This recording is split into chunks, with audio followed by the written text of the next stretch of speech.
तो चलिए सीधे हम आपको लिए चलते हैं संसद की तरफ, जहां पर राष्ट्रपति का अभिभाषण चल रहा है। सराहनीय उदाहरण है। इससे न केवल वर्तमान की स्वास्थ्य संबंधी जरूरतों को पूरा करने में मदद मिलेगी, बल्कि आने वाले संकटों के लिए भी देश को तैयार किया जा सकेगा। मेरी सरकार की संवेदनशील नीतियों के कारण देश में अब स्वास्थ्य सेवाएं जन साधारण तक आसानी से पहुंच रही हैं। 80,000 से अधिक हेल्थ एंड वेलनेस सेंटर्स और करोड़ों की संख्या में जारी आयुष्मान भारत कार्ड से गरीबों को इलाज में बहुत मदद मिली है। सरकार ने 8,000 से अधिक जन औषधि केंद्रों के माध्यम से कम कीमत पर दवाइयां उपलब्ध कराकर इलाज पर होने वाले खर्च को कम किया है। सुलभ और सुगम स्वास्थ्य सेवाओं के लिए उठाया गया आयुष्मान भारत डिजिटल मिशन भी एक बड़ा कदम है। माननीय सदस्यगण, कोरोना काल में भारतीय फार्मा सेक्टर ने भी अपनी श्रेष्ठता को साबित किया है। वर्तमान समय में भारतीय फार्मा कंपनियों के उत्पाद 180 से ज़्यादा देशों में पहुंच रहे हैं। लेकिन इस क्षेत्र में भारत के लिए संभावनाएं कहीं अधिक व्यापक हैं। फार्मा इंडस्ट्री के लिए मेरी सरकार द्वारा घोषित PLI स्कीम से इन संभावनाओं को विस्तार मिलेगा और रिसर्च को भी गति मिलेगी। सरकार द्वारा किए गए प्रयासों के परिणाम स्वरूप योग, आयुर्वेद एवं पारंपरिक चिकित्सा पद्धतियों की लोकप्रियता लगातार बढ़ रही है। वर्ष 2014 में देश से 6,600 करोड़ रुपए के आयुष उत्पादों का निर्यात होता था, जो आज बढ़कर 11,000 करोड़ रुपए से अधिक हो गया है। दुनिया के सबसे पहले WHO global centre of traditional medicine की स्थापना भी भारत में होने जा रही है। माननीय सदस्यगण, हमारे संविधान के मुख्य शिल्पी बाबा साहब डॉक्टर भीमराव आम्बेडकर ने कहा था कि मेरा आदर्श एक ऐसा समाज होगा जो स्वाधीनता, समानता और भाईचारे पर आधारित हो। प्रजातंत्र सरकार का एक स्वरूप मात्र नहीं है। प्रजातंत्र का मूल है अपने साथियों के प्रति आदर और सम्मान की भावना। बाबा साहब के इन आदर्शों को मेरी सरकार अपने लिए ध्येय वाक्य मानती है। मेरी सरकार की आस्था अंत्योदय के मूल मंत्र में है, जिसमें सामाजिक न्याय भी हो, समानता भी हो, सम्मान भी हो और समान अवसर भी हो। इसीलिए आज सरकार की नीतियों में गांव, गरीब, पिछड़े, अनुसूचित जाति एवं जनजातियों को सर्वोच्च प्राथमिकता दी जा रही है। हाल के वर्षों में पद्म पुरस्कारों के चयन में भारत की यह भावना भली भांति झलकती है। विविधता से भरे भारत में देश के कोने कोने में समर्पित जीवन जीने वाले लोग राष्ट्र सेवा में जुटे हुए हैं। उनमें भारत की शक्ति के दर्शन होते हैं। माननीय सदस्यगण, कोरोना के इस महासंकट में हमने बड़े बड़े देशों में खाद्यान्न की कमी और भूख की परेशानी देखी है, लेकिन मेरी संवेदनशील सरकार ने इस बात का पूरा प्रयास किया कि 100 साल के इस सबसे बड़े संकट में कोई गरीब भूखा न रहे। प्रधानमंत्री गरीब कल्याण अन्न योजना के अंतर्गत मेरी सरकार सभी गरीबों को हर महीने मुफ्त राशन दे रही है। 80 करोड़ लाभार्थियों को 19 महीनों से खाद्यान्न वितरित करने हेतु 2,60,000 करोड़ रुपए के खर्च के साथ भारत में आज दुनिया का सबसे बड़ा फूड डिस्ट्रीब्यूशन प्रोग्राम चलाया जा रहा है। वर्तमान परिस्थितियों को देखते हुए पूरी संवेदनशीलता के साथ मेरी सरकार ने इस योजना को मार्च 2022 तक बढ़ा दिया है। कोरोना काल में गरीब के स्वाभिमान और उसके रोजगार की रक्षा करने के लिए सरकार प्रधानमंत्री स्वनिधि योजना भी चला रही है। यह योजना हमारे रेहड़ी पटरी वाले भाइयों बहनों के लिए बहुत सहायक सिद्ध हो रही है। इस योजना के तहत अब तक 28 लाख रेहड़ी पटरी वालों को 2900 करोड़ रुपए से ज्यादा की धनराशि जारी की गई। सरकार अब इन स्ट्रीट वेंडर्स को ऑनलाइन फूड डिलीवरी करने वाली कंपनियों के साथ भी जोड़ रही है। श्रमिकों के हितों की रक्षा के लिए सरकार ने ई श्रम पोर्टल भी शुरू किया है, जिससे अब तक 23 करोड़ से अधिक श्रमिक जुड़ चुके हैं। जनधन आधार मोबाइल अर्थात जैम ट्रिनिटी को मेरी सरकार ने जिस तरह नागरिक सशक्तिकरण से जोड़ा है, उसका प्रभाव भी हम लगातार देख रहे हैं। 44 करोड़ से अधिक गरीब देशवासियों के बैंकिंग सिस्टम से जुड़ने के कारण महामारी के दौरान करोड़ों लाभार्थियों को सीधे कैश ट्रांसफर का लाभ मिला है। डिजिटल इंडिया और डिजिटल इकोनॉमी के बढ़ते प्रसार के संदर्भ में देश के यूपीआई प्लेटफॉर्म की सफलता के लिए भी मैं सरकार के विजन की प्रशंसा करूंगा। दिसंबर 2021 में देश में 8 लाख करोड़ रुपए से ज़्यादा का लेन देन यूपीआई के माध्यम से हुआ है। यह इस बात का उदाहरण है कि हमारे देश में जन सामान्य द्वारा बदलाव और तकनीक को बहुत तेजी से अपनाया जा रहा है। माननीय सदस्यगण, मेरी सरकार मूलभूत सुविधाओं को गरीब के सशक्तिकरण और गरीब की गरिमा बढ़ाने का माध्यम मानती है।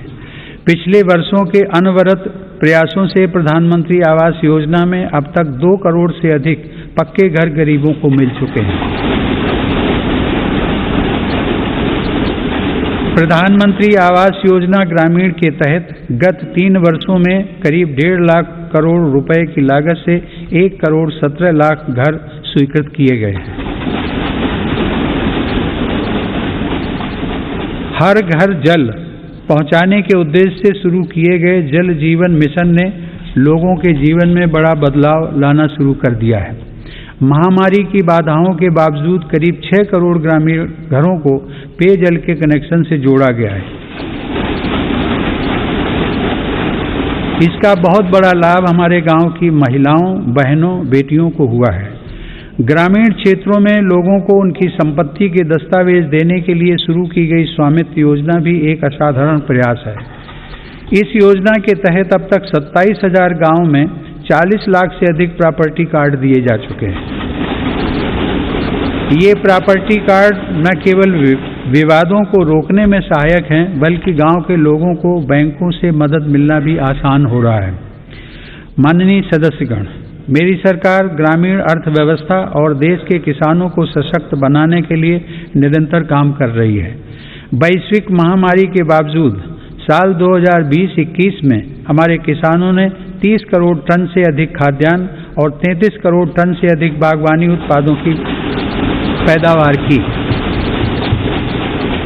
सरकार ने रिकॉर्ड उत्पादन को ध्यान में रखते हुए रिकॉर्ड सरकारी खरीद की है।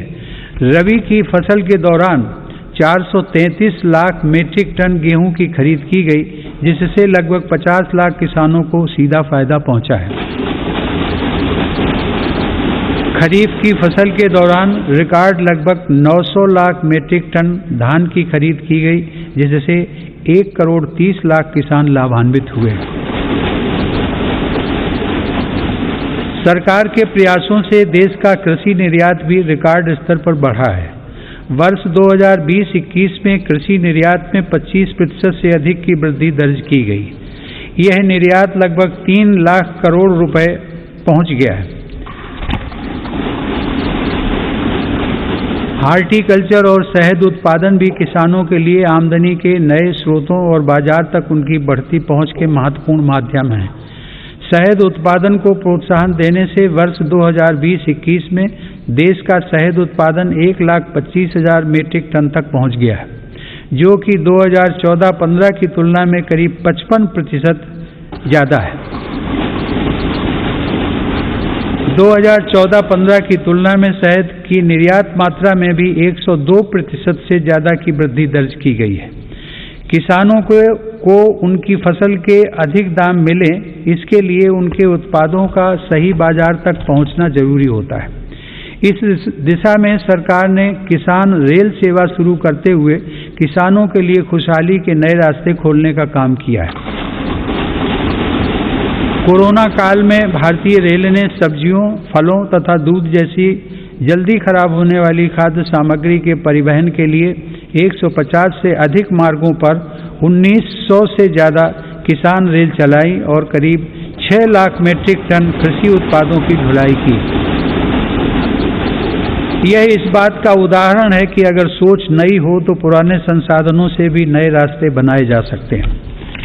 माननीय सदस्यगण, कृषि क्षेत्र में देश की सतत सफलता और बढ़ते सामर्थ्य का सबसे बड़ा श्रेय मैं देश के छोटे किसानों को देना चाहता हूँ। देश के 80% किसान छोटे किसान ही हैं, जिनके हितों को मेरी सरकार ने हमेशा केंद्र में रखा है। प्रधानमंत्री किसान सम्मान निधि के माध्यम से 11 करोड़ से अधिक किसान परिवारों को 1,80,000 करोड़ रुपए दिए गए। इस निवेश से कृषि क्षेत्र में आज बड़े बदलाव दिखाई दे रहे हैं। फसल बीमा योजना में नए बदलावों का लाभ भी देश के छोटे किसानों को हुआ है। इन बदलावों के बाद से अब तक 8 करोड़ से अधिक किसानों को मुआवजा के तौर पर 1 लाख करोड़ रुपए से ज्यादा की राशि दी जा चुकी है। खेतों के नजदीक जरूरी इंफ्रास्ट्रक्चर को विकसित करने के लिए भी मेरी सरकार अभूतपूर्व स्तर पर निवेश कर रही है। 1 लाख करोड़ रुपए के कृषि इंफ्रास्ट्रक्चर फंड के अंतर्गत हजारों परियोजनाओं को मंजूरी दी गई है। मेरी सरकार ने खाद्य तेल में आत्मनिर्भरता को ध्यान में रखते हुए 11,000 करोड़ रुपए की लागत से national mission on edible oils, oil palm की शुरुआत भी की है। सरकार ऑर्गेनिक खेती, प्राकृतिक खेती और क्रॉप डाइवर्सिफिकेशन जैसे विशेष प्रयास भी कर रही है। यह आप सभी की जानकारी में है कि संयुक्त राष्ट्र ने वर्ष 2023 को इंटरनेशनल ईयर ऑफ मिलेट्स के रूप में घोषित किया है। मेरी सरकार इंटरनेशनल ईयर ऑफ मिलेट्स को देश के किसानों, self help groups, FPOs, food industry और जन सामान्य के साथ मिलकर व्यापक स्तर पर मनाएगी। मेरी सरकार वर्षा जल संरक्षण के लिए भी गंभीरता से काम कर रही है।